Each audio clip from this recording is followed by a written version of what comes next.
I have told this account once before, in a closed chamber, to a review panel that had already decided my fate before I entered the room. They were not interested in the truth, or rather they were interested in a particular version of the truth. The version that fit inside the administrative categories the Sovrath Conclave uses to assign culpability when something goes wrong at one of its research installations. I gave them that version because I was tired, because my contract with the Verath Institute had already been annulled, and because the alternative was a third session in the inquiry room with the lights adjusted to the interrogation spectrum, and Counselor Fate sitting across from me with a stack of session logs she had already annotated. What I am writing now is the actual record. I am submitting it to no one. I am writing it because I have been retired for 4 years. Retired is the Institute's word, not mine. But I use it because the alternative word has its own administrative category and its own forms to fill out. And I still wake at the 3rd hour of the station cycle, in the quarters I keep on my home world, with the image of Marin Holt's face in my memory. Patient, slightly amused. The way a teacher looks at a student who has just, finally, after repeated opportunities, begun to ask the right question. He was not angry. He was not triumphant. He was not even particularly interested in the effect he had produced. He was a patient man who had completed a task and was ready to go home, and I think he told us what he found because, as he wrote in the document, honesty mattered more to him than leverage. He had leverage. He chose not to use it. I have thought about that choice almost as much as I have thought about the pen. He never raised his voice. He never attempted to leave.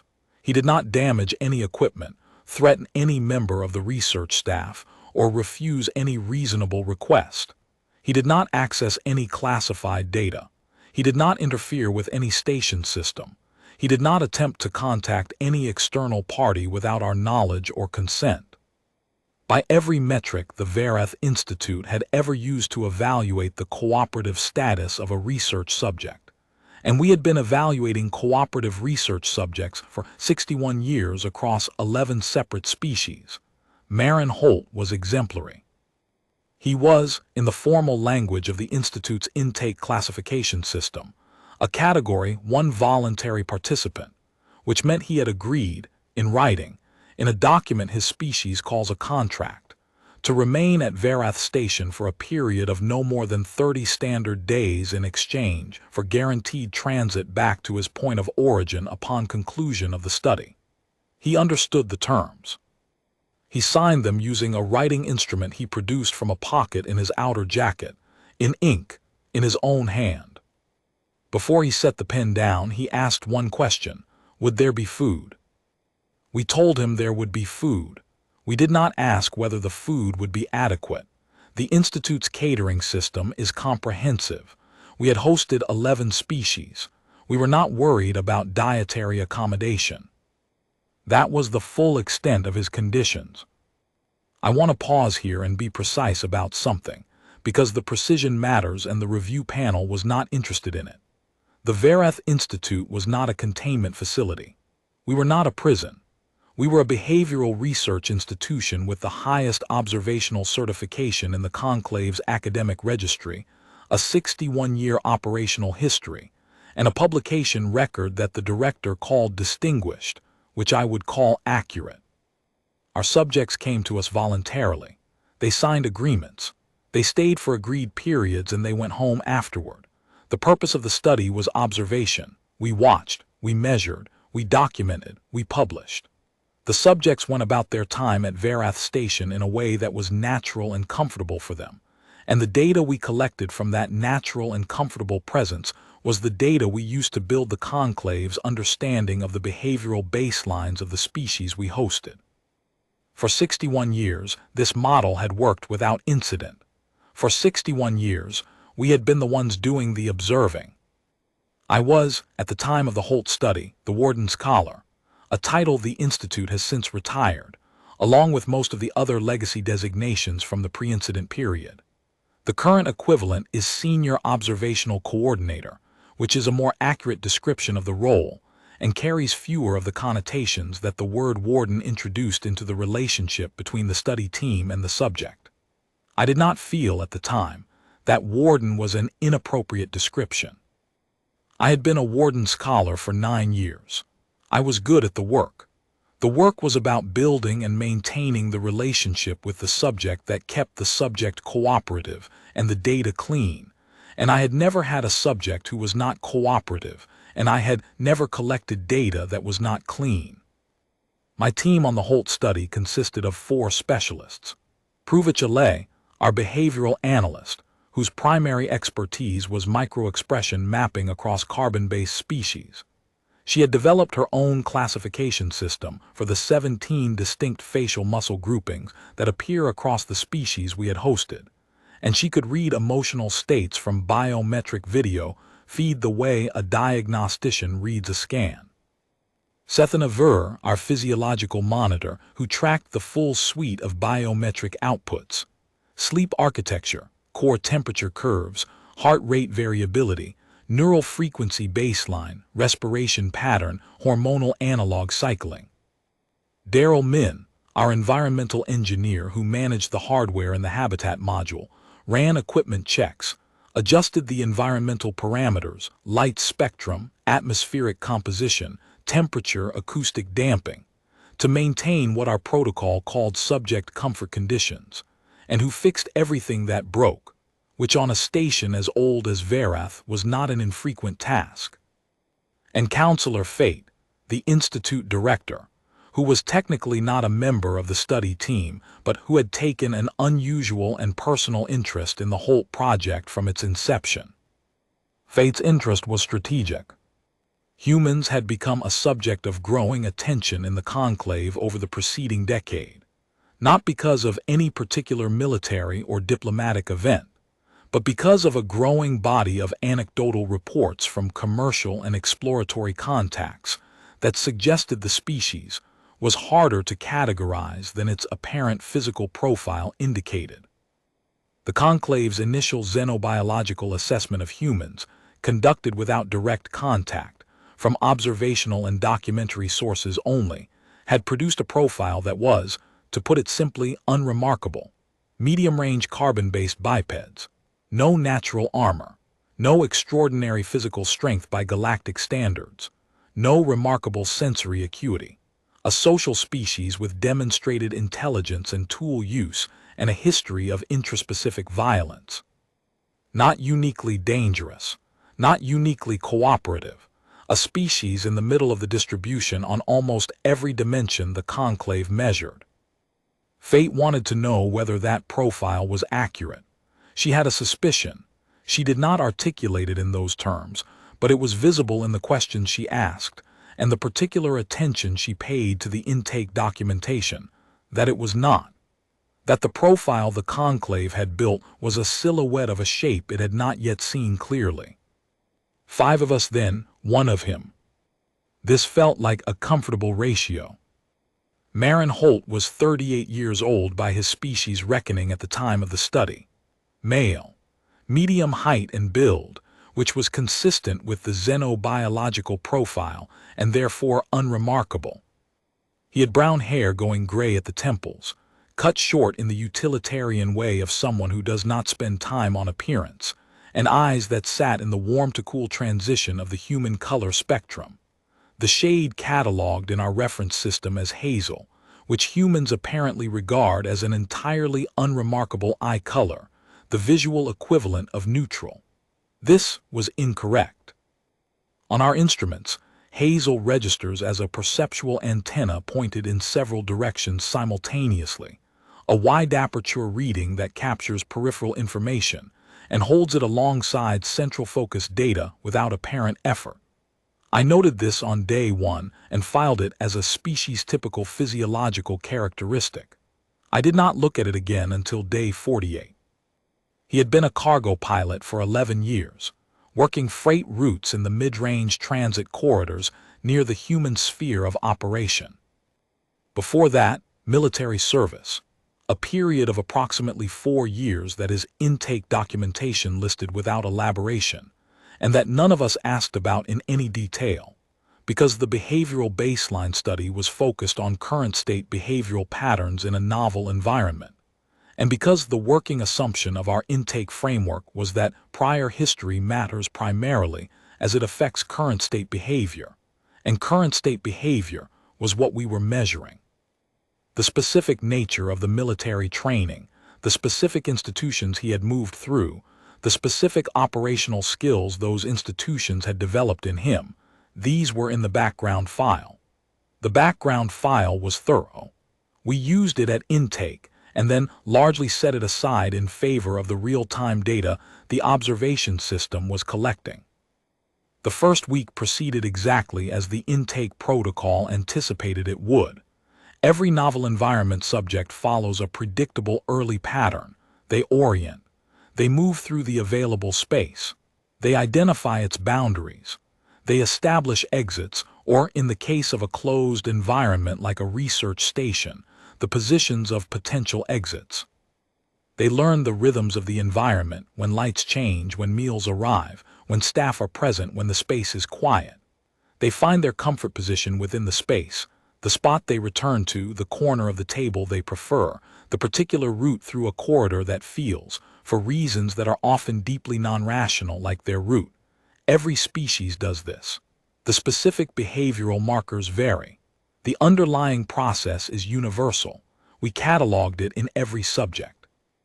We cataloged it in Holt. He ate well from the first day.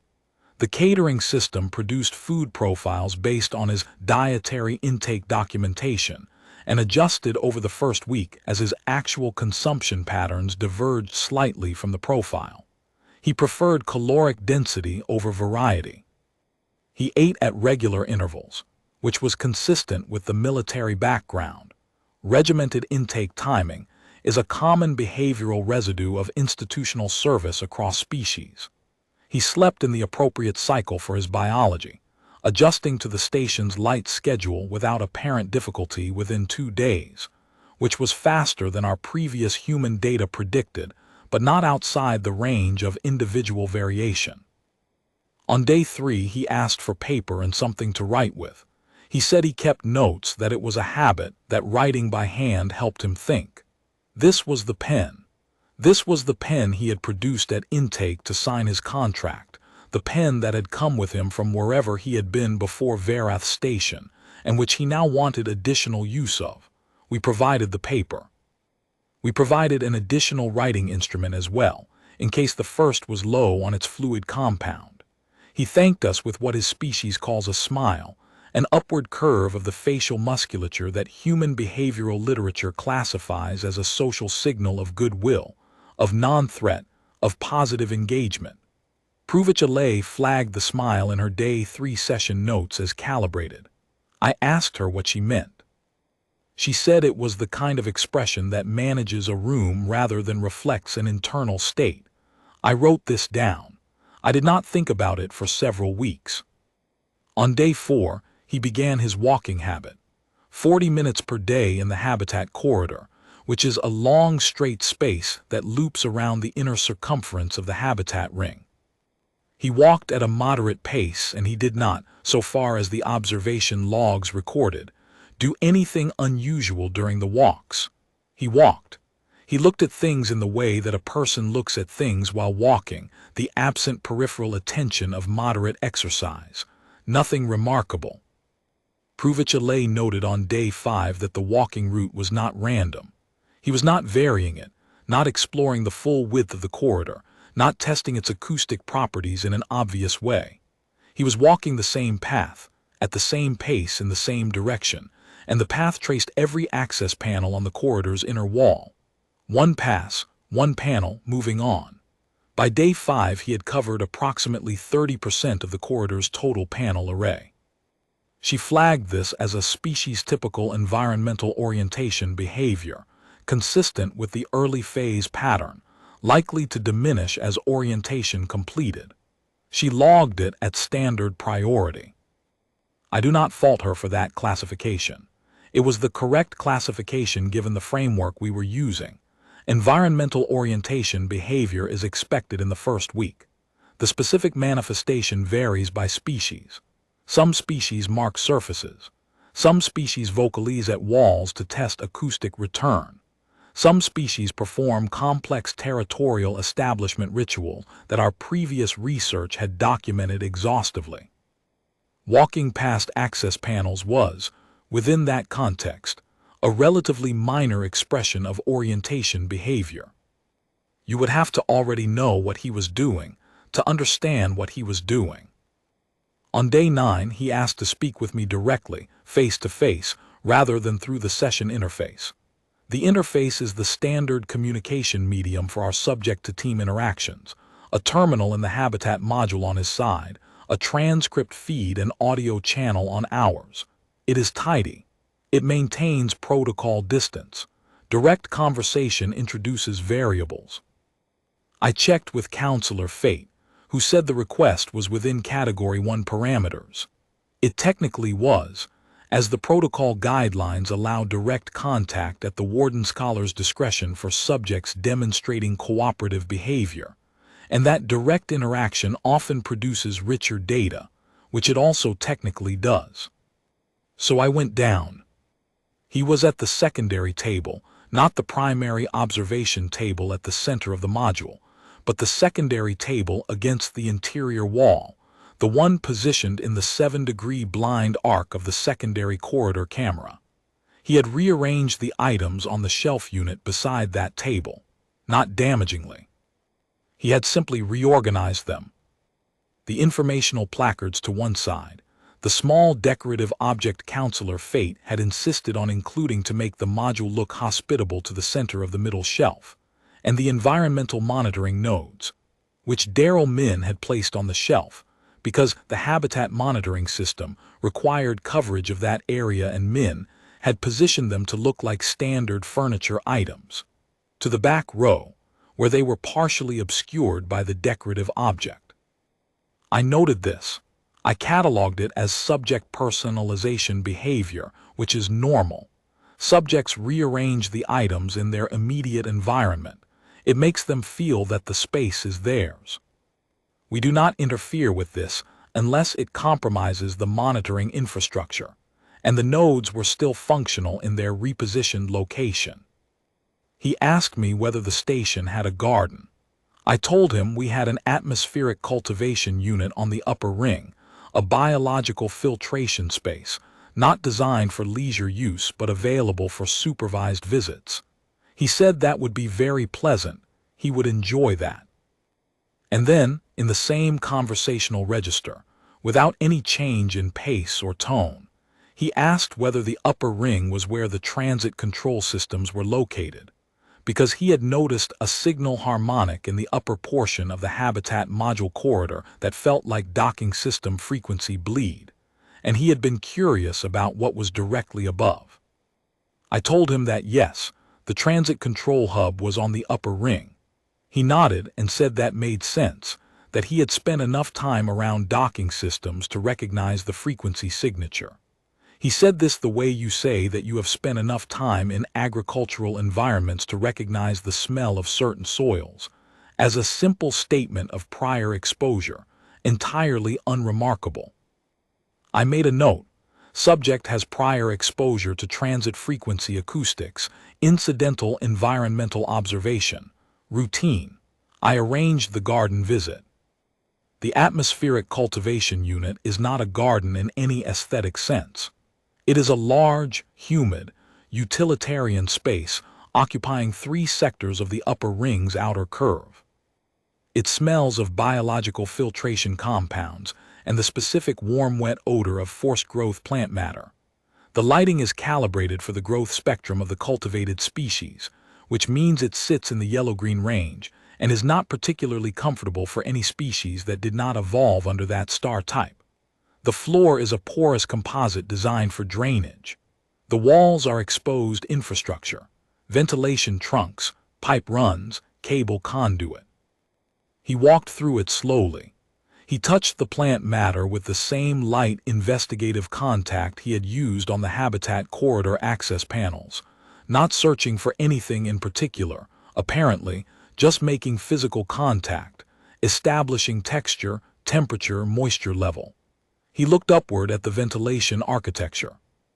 He looked at the access panels along the lower wall. The access panels in the cultivation unit are maintenance panels, different class than the habitat corridor panels, larger, with a different seal design. He looked at each one as he passed it. He looked at the intersection where the cultivation unit's northern sector meets the corridor to the transit hub's secondary access. You can see perhaps 15 meters of that corridor from the cultivation unit if you stand at the northern end, and the door is not closed. The door was not closed. He stood at the northern end and looked for a moment, and then said that the garden was very nice, and he was glad to have had the chance to see it. Pruvich was monitoring the biometric feed during the garden visit. She came to me afterward with a specific note about the transit hub corridor sighting. The neural baseline data during the 30-second period when he was looking down that corridor showed a settling pattern, her word, settling, that she said she had observed in pack hunting species when they visually confirm the location of something they have been tracking. It was not a stress spike. It was not an arousal spike. It was a specific pattern associated with the moment of confirmation, when a tracked target transitions from estimated position to known position. She flagged it at medium priority in the weekly briefing. I did not read the weekly briefing carefully that cycle. The Institute was in the middle of a funding review. On day 12, he asked for paper. Not for a writing instrument, he had those already, but for a larger supply of paper than what was in the module's standard inventory. He said that he was a person who thought best by writing things down, and that he went through a fair amount of paper. We provided a stack of 300 sheets from the Institute's general supply. He thanked us warmly and put it in the secondary table drawer. I want to pause here for a moment to explain the secondary table drawer. The secondary table in the Habitat module is a standard-issue Institute furnishing, a solid piece without particular security features. It has a drawer. The drawer is not locked. The contents of the drawer are not monitored, because the monitoring infrastructure was designed to observe behavior in the primary activity zones of the module: the primary table, the sleeping area, the environmental interface terminal, and the secondary table was a secondary furnishing, intended for personal items and informal use, positioned in the blind arc of the secondary corridor camera. No one had ever used that drawer for anything that required monitoring. He used the drawer. Days 12 through 47, the secondary table drawer contained his papers. The session logs noted writing behavior during the intervals he spent at that table, which were typically in the late portion of the active cycle after the formal session activities were concluded. Writing behavior. Not a notable biometric event. The logs logged it at standard rate and moved on. On day 14, he knew all of our names. Not our institutional designations, he had those from the formal intake introduction. Our actual names, the ones we used with each other. Pruvich because Daryl Min had used it during an equipment check conducted in the secondary corridor, within earshot of the Habitat module's acoustic range. Sethana because her name appeared on a dietary adjustment authorization form that went through the Habitat module's intake system, and whose header was, technically, visible on the confirmation screen for approximately 8 seconds. Daryl Min because his equipment registration was stenciled on the interior edge of a maintenance panel in the secondary corridor, visible if the access cover was removed. He did not ask to remove the access cover. He simply had, at some point, using the flat-edged writing instrument he carried, lifted the cover, observed the stenciling, and replaced the cover. The secondary corridor camera with its 40-second refresh cycle and 7-degree blind arc had not captured this. The access cover left no trace of having been disturbed. And Counselor Fate because her name was on a plaque outside her office on the administrative ring, visible for approximately 3 seconds during the transit from the Habitat module to the atmospheric cultivation unit. 3 seconds of line-of-sight contact with a name plaque. He had read it in passing, on a route he had taken once, at walking pace, while ostensibly looking at the garden destination ahead of him. He addressed each of us by name when he greeted us, in a precise, slightly formal way, the way a person uses a name not out of familiarity but to signal attention, to indicate that they registered you as a specific individual with a specific name and have retained that information. On day 15, Pruvich Alay came to me with a biometric curiosity. She said she wanted to flag informally before putting it in the weekly report. She had been observing what she called an attentional distribution anomaly in his eye movement data during the direct session recordings. Her expression mapping system tracked eye movement as one component of its microexpression analysis, not the primary data point but a background channel. What she had noticed was this. During conversations with me, his eye movement was doing two things simultaneously.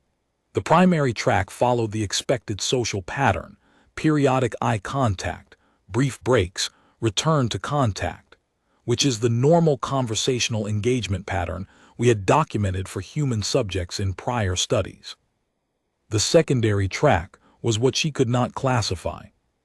Approximately every 40 to 60 seconds, during natural feeling pauses in the conversation, his gaze would sweep in a brief, flat arc across the room, not scanning exactly, not the erratic movement of distraction, but a controlled, low-profile movement that consistently moved across the camera positions, the audio pickup locations, and the room's two access points before returning to the conversation. She said it looked like a checking pattern. I asked her what that meant. She said it was what she observed in species that maintained continuous environmental awareness during social interaction, the pattern of an individual who was tracking the room while talking, not because they expected a threat, but because it was habitual and automatic, the behavioral residue of operating for extended periods in environments where ambient awareness was a survival advantage. I told her to write it up and include it in the weekly report. I then did something I rarely did during an active study, which was that I went back to the background file. I pulled his military service documentation. It was sparse. The human military institutions are not forthcoming with subject files in research agreements, as a general rule, and we had not pushed because we had not thought we needed to. What was there was this: 4 years of service, branch designated as Special Reconnaissance, theater of operation classified, honorably discharged at the conclusion of service. No disciplinary record, rated proficient in advanced navigation, field assessment, and operational environment mapping. Operational environment mapping. I sat with that phrase for a few minutes. Then I filed it in the background section under prior training and moved on to other administrative tasks, because we were still in the funding review and the report was due. I tell you this detail not to distribute blame but to be precise about the shape of the failure. The information was in the file. The behavioral indicator was in the biometric data. Pruvich Alay caught the checking pattern on day 15. The background file had the training designation. Both pieces were present. Neither one by itself triggered the interpretation that would have connected them, because our framework was not built to interpret a cooperative research subject as someone who was systematically learning the station. Cooperative subjects are comfortable subjects. Comfortable subjects produce clean data. Clean data is the goal. The goal created a blind spot, and the blind spot was precisely the size and shape of Marin Holt. On day 17, in a direct session, he asked me about the waste reclamation system. He framed it as genuine curiosity. He had noticed the cycle timing was irregular, approximately 11 minutes off what he would have expected for a clean divisor, and he wondered if that was a design choice or an artifact of the filtration medium's processing rate. I told him it was a design choice, that the irregular timing reduced harmonic stress on the outer hull. He said that made sense. He had assumed something like that, and then he asked what material the outer hull was primarily composed of, because the resonance characteristics he had observed through the habitat module's floor were unusual. I told him, a laminated composite. titanium alloy inner shell, a thermal buffer compound, and an exterior ceramic polymer layer. He said that was an interesting choice for a deep space station, because ceramic polymer has significant acoustic sensitivity in the lower frequency range, which means the hull transmits information about nearby transit events quite clearly if you know what to listen for. He said this with genuine engineering interest. He did not make a note. He did not write anything down while I was in the room. He moved on to asking whether the station's catering system could produce anything in the sweet category. I went upstairs and noted that the subject had background knowledge of acoustic materials engineering, consistent with his cargo pilot experience. This went into the background file. The background file was reviewed at intake and not again. On day 21, Sethana Ver came to me with her biometric logs and a specific concern. The subject's sleep architecture had changed. In weeks 1 and 2, his sleep pattern had matched the xenobiological baseline for adult male humans in novel environment, moderate stress conditions, longer consolidation phases, slightly elevated stress hormone analog, normal restorative cycling. In week 3, specifically from day 19 onward, the pattern had shifted. Consolidation phases shorter, stress hormone analog lower than baseline, restorative cycling deeper and more efficient. The neural frequency signature during deep sleep had changed. Less of the fragmented, multi-anchor pattern she associated with novel environment processing, and more of the consolidated, single-anchor pattern she associated with established environment rest. She said it looked like the sleep of someone who had stopped treating the station as a novel environment. I asked her how significant a deviation this was from expected timelines. She said the Conclave's xenobiological library predicted full environmental habituation for humans at 45 to 60 days in a controlled setting. He was at day 21. His nervous system was behaving as though the station were home territory. I told her to flag it in the weekly briefing. I want to stop here and hold this moment because I have returned to it many times. Sethana Ver was telling me, in precise physiological language, that the subject had completed his environmental mapping, that his nervous system had processed the station, categorized it, integrated it, and moved on, that the cognitive work of orienting to a new environment was finished. She was telling me this in the only language available to her, which was the language of biometric data, and the biometric data was unambiguous. His nervous system was no longer in a new place. It was in a known place. The map was complete. I did not understand what she was telling me because the framework I used to interpret biometric data had no category for this. Environmental habituation in our study framework was a comfort metric, an indicator that the subject was comfortable enough in the environment to be in a physiologically normal state, which was what we wanted for clean baseline data. Faster habituation meant faster comfort onset, which meant cleaner data sooner. It was good news in that framework. I noted it as such. On day 24, he requested access to the Institute's General Engineering Database, the non-classified portion, which is available under standard Conclave external researcher access protocols to any participant who requests it. We granted the request without review. It was standard. 3 of our previous subjects had made the same request. He spent 4 days with the database reader. The session logs recorded reading behavior. Hours of reading behavior which was consistent with the intellectual engagement pattern he had shown throughout the study. He was curious about things. He liked to read. He was reading publicly available station engineering documentation, standard construction manuals for the class of deep space research installation that Verath Station belongs to, ventilation schematic standards, emergency systems architecture, maintenance access specifications, hull construction protocols. All of it public record, all of it freely available under Conclave Information Access Law, All of it exactly what you would read if you wanted to understand how a station of this type was built, how its systems connected, how they functioned, and how they failed. None of it classified, none of it requiring any response from us.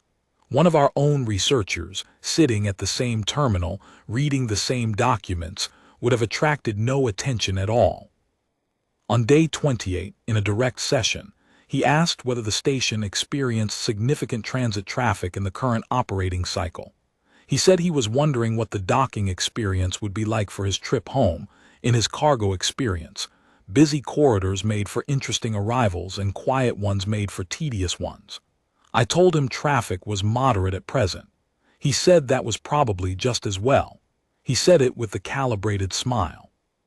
Day 30 came. We requested a study extension, 30 additional days, from the Institute's protocol office, citing exceptional data quality and subject cooperation. The extension was granted. No one notified Holt immediately, which was a breach of our own Category 1 protocols, where the subject has a right to know about changes to the agreed study timeline within 48 hours of the change being authorized. The breach was not deliberate. It was administrative oversight. We were in the funding review. I told him on day 31, when he asked directly whether his transit home was on schedule. He was quiet for a moment. The biometric data later showed what Pruvich described as a controlled stress response with fast suppression, a brief physiological spike consistent with displeasure, suppressed within approximately 2 seconds, with no visible expression accompanying it. Then he said that was fine. He was comfortable.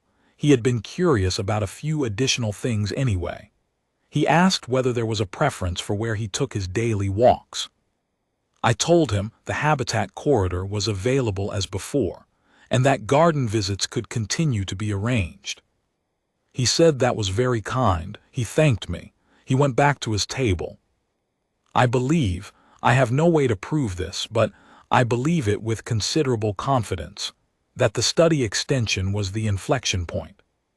That the notification of extension was the moment he decided to conclude his work on his own terms and make sure we understood what he had done, not as a threat, not as aggression, as information.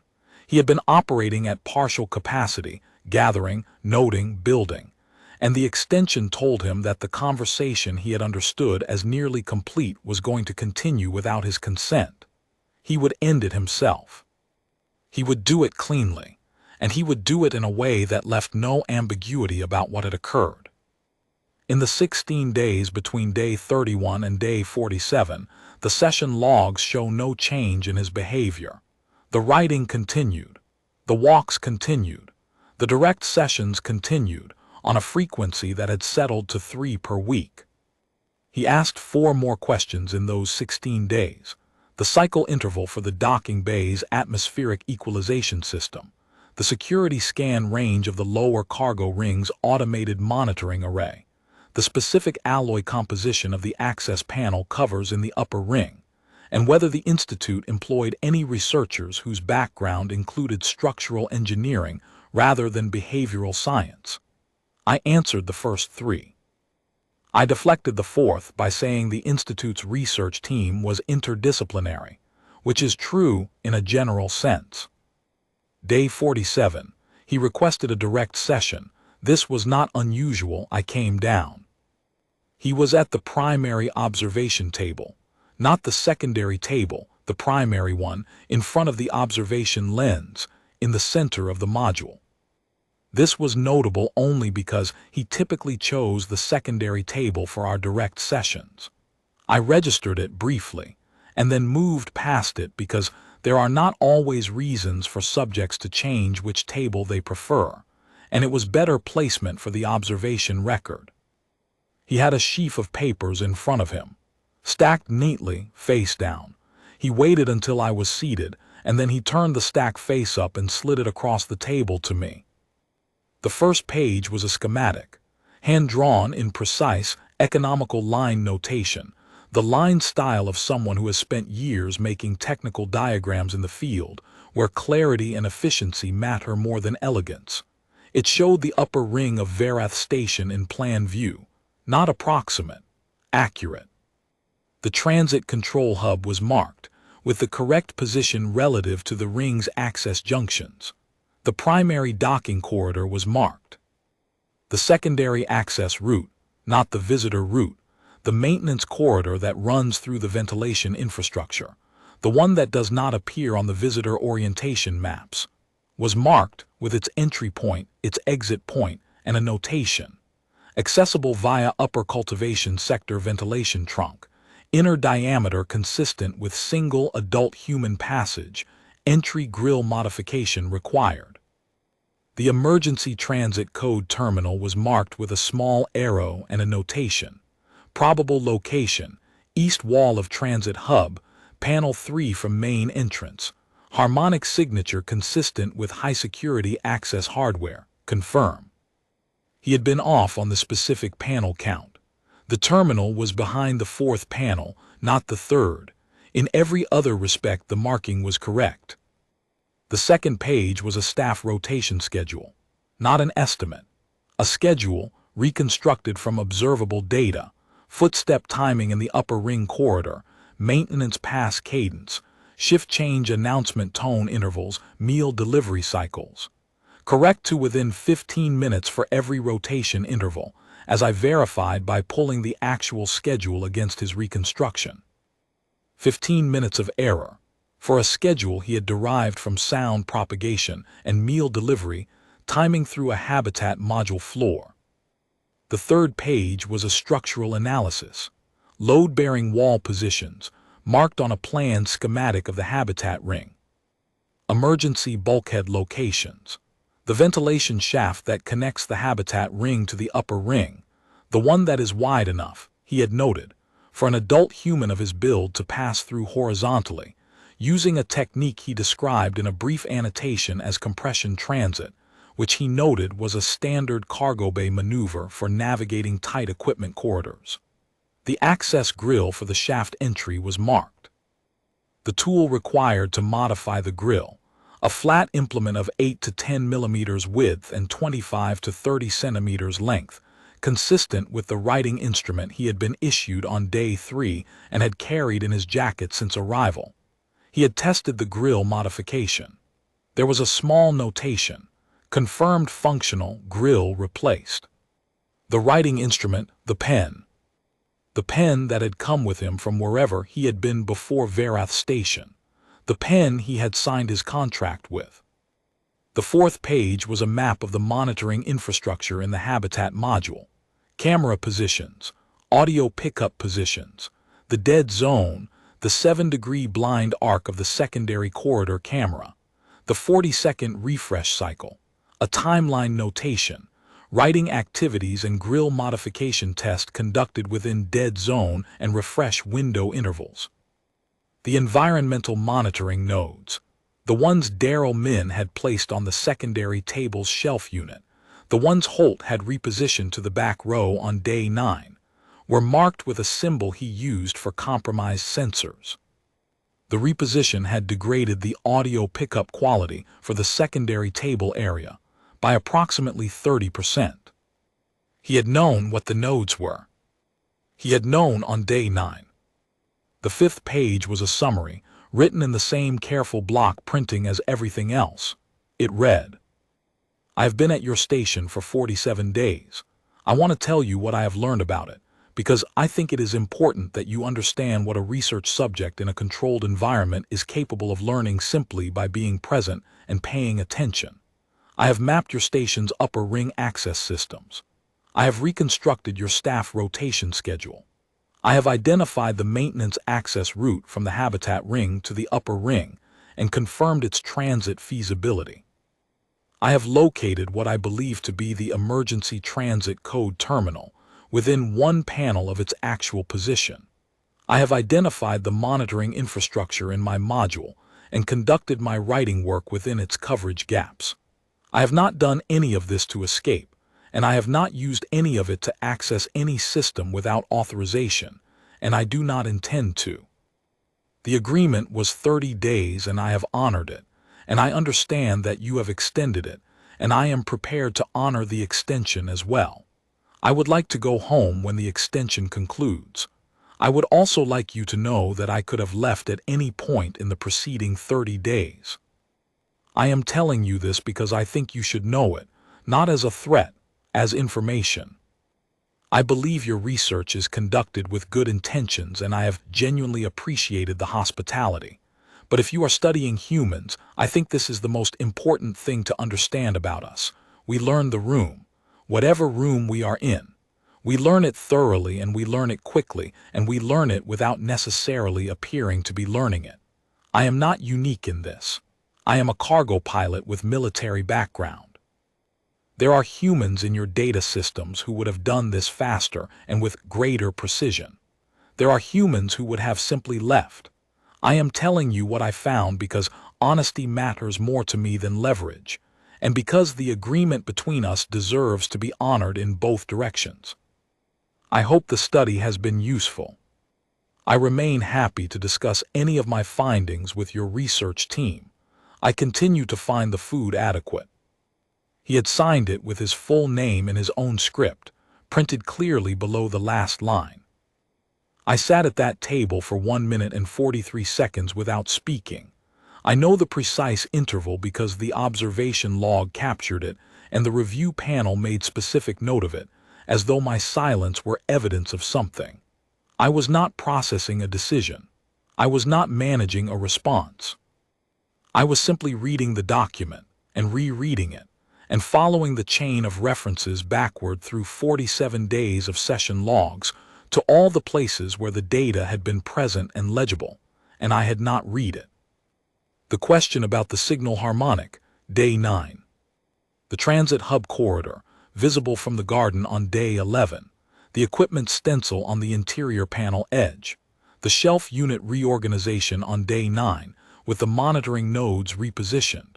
The sleep architecture normalization at day 21, the engineering database request on day 24, the transit traffic question on day 28, the daily walks that traced every access panel in the habitat corridor, the 300 sheets of paper in the drawer of the secondary table, in the dead zone, written during the 40-second refresh window. All of it visible, all of it present in the data. None of it connected, in my mind, until I was holding 5 pages of hand-drawn documentation that connected it for me. I looked up from the pages. Holt was sitting across the table with his arms rested on the surface, posture easy and open, the physical ease of someone who has been comfortable in a particular environment for weeks, because he had been. The comfort was real, the biometric data confirmed it. His nervous system had filed Verath Station under home territory at day 19. He had been easy here for nearly a month. He said, I really would appreciate knowing when the transport is scheduled. Level patient, the voice of a man with an outstanding reasonable request. I told him I needed to speak with the director. He said he understood completely, and asked if there was any chance of something in the sweet category before the evening meal. I went upstairs with the 5 pages in my hand. I put them on Counselor Fate's desk and told her we had a situation. She read them without speaking. She read them a second time. She set the stack down and asked me, in the flat voice she used when she was containing something significant, whether the document was accurate. I told her that what I could confirm at first review was accurate, and that I expected a full verification would not change that assessment. She looked at the schematic, the small arrow, the notation, probable location panel 3 confirm. She said, how did he know about that panel? I told her about day 9 and the harmonic question. I told her about the 40-second camera refresh cycle and the dead zone in the secondary corridor. I told her about the pen. I told her about the monitoring nodes on the shelf unit. I watched her process each piece. Then she said quietly, he was never trying to escape. I told her no, I did not believe so. She said, and he told us everything. Yes. A long silence, the station hum, the ventilation system cycling, the distant acoustic signature of the waste reclamation pass, 11 minutes off a clean divisor. She said, "Why?" I said that I thought it was several things. That the agreement had specified 30 days, and we had extended it without proper notification, and he had been patient about that, but he wanted us to understand the actual situation clearly. That he was, in my assessment, an honest person who found leveraging information against people less interesting than simply being direct with them. And that I thought he wanted us to know, needed us to know. In some sense, he seemed to feel an obligation about what a human subject in a controlled observation environment is actually doing while they are being observed. Fate was quiet for a long time. Then she said, "In 47 days, one subject, no classified access, no equipment we did not provide, no tools beyond what we gave him and what he carried in his pocket." I said, "Yes." She said, "And if he had wanted to leave?" I said I believed the document made the answer to that question very clear, and that I also believed him when he said he had not intended to leave without our knowledge, and that the distinction mattered because it told us something important. He had the capability and chose not to use it. That choice was as informative as everything else in the document. She looked at the 5 pages for a long time. Then she said, "Schedule the transport for the earliest available window. Pull the complete study files, every session log, every biometric flag, every note from every team member, and go through all of it. Document where the data was present. Document what we missed and why. And do it before you write the incident report, because the incident report needs to be accurate." I asked her what we would do with the document itself. She said, "Classify it. At the highest level we can justify, and read it carefully and make sure that every member of this research team and every researcher we train from here forward knows that this document exists and understands what it represents." I asked her what she was going to classify it as. She looked at the schematic one more time, the lines, the annotations, the arrow pointing to the panel that held the transit codes, and she said, "A capability demonstration. Class 1. Unplanned." Marin Holt departed Verath Station 12 days later on the earliest available transit vessel aligned with his preferred routing. He had offered to wait for the right vessel rather than take an expedient but inconvenient routing, which he said he had no particular interest in. He spent those 12 days as he had spent the preceding 47, reading, walking, eating at regular intervals, asking questions. He asked 3 more questions in those final 12 days. The depth rating of the station's emergency pressure hull, the operational range of the security scan system in the lower cargo ring, whether the Institute conducted studies on species other than humans. I answered the first 2. For the third, I told him the Institute's research scope was broad. He accepted this and did not ask again. I walked with him to the docking bay on his final day. The visitor route, not the maintenance corridor, though I was aware, as I walked the visitor route with him, that I was now aware of the maintenance route in a way I had not been 47 days earlier. He looked, in passing the upper ring, at the transit hub. The way you look at a thing you know very well from a new angle, checking the physical reality against the model. His expression was neutral and attentive, mildly interested. He had the same expression he had walked through the atmospheric cultivation unit with on day 11. He extended his hand at the docking bay entrance, the human farewell gesture. I had read about it. I took his hand. The grip was firm, brief, and warm in the specific way of his species, warmer than my own temperature register, which I had catalogued on day 1 and found unremarkable. He said, "Thank you, I learned a lot." I said, "So did we." He said, "I know, that was the point." He smiled. Not the calibrated smile, something different, something I had not seen in 47 days of observation, and which Prouvachelet, watching the biometric feed, later told me she could not classify in any of the 17 expression categories she had developed across 11 species. Something that was simply, I believe him, unfiltered present, without the management layer that the calibrated expression maintained. It lasted perhaps 2 seconds. Then it settled back to the familiar neutral, and he turned, and he walked into the docking bay without looking back. I filed my incident report that evening, the one the review panel received and found insufficient in its conclusions. In it, I wrote that the Verath Institute's study of a single human subject had produced significant data, that the data indicated a capability not previously accounted for in conclave behavioral research frameworks, and that this capability could be summarized as follows. In a novel environment, with no tools beyond attention, time, and the ordinary equipment of his professional life, an adult human with prior operational training will systematically map that environment, its personnel, its systems, its access points, its structural properties, its vulnerabilities, its rhythms, without any observable indication that this process is occurring. The process is indistinguishable from curiosity. It is indistinguishable from sociability. It is indistinguishable from a person being interested in things because it is, genuinely, a person being interested in things.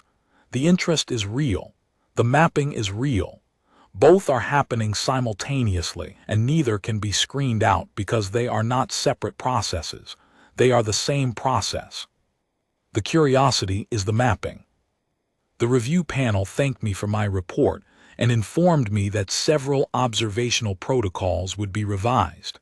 They declined to specify which ones. They did not request further input.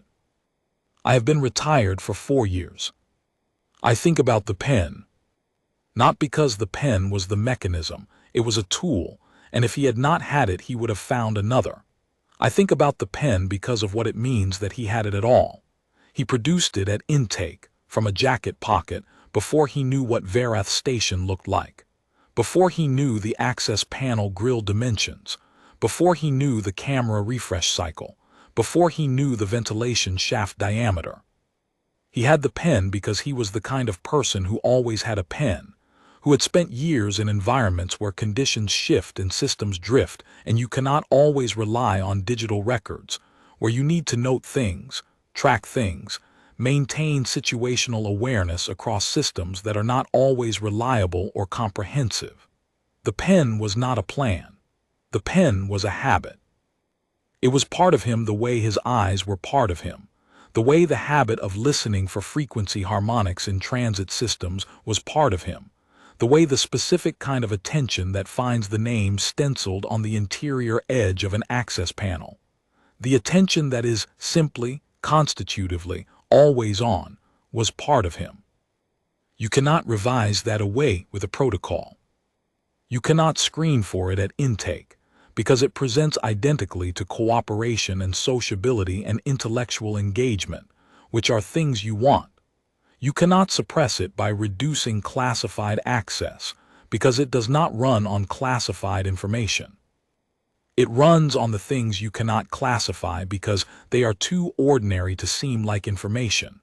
The timing of footsteps, the harmonic of a ventilation system, the acoustic signature of a waste reclamation cycle 11 minutes off a clean divisor.